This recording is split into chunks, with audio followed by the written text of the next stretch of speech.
பம்பரம் போலாடுறிய எதுக்கு? நித்தம் சாமி வந்து ஏறிடணும் அதுக்காக. தொப்புள தங்காட்டுறிய எதுக்கு? மாமன் பம்பரம் தான் விட்டுடணும் அதுக்காக.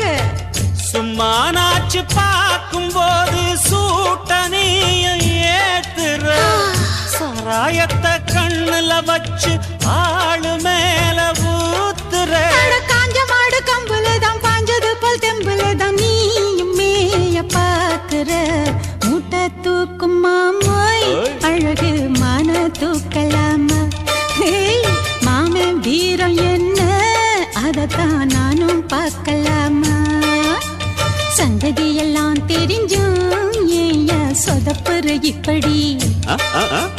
சங்கதியெல்லாம் தெரிஞ்சும் ஏயா சொதப்புற இப்படி? சொர்க்க வாசல் கதவு உனக்கு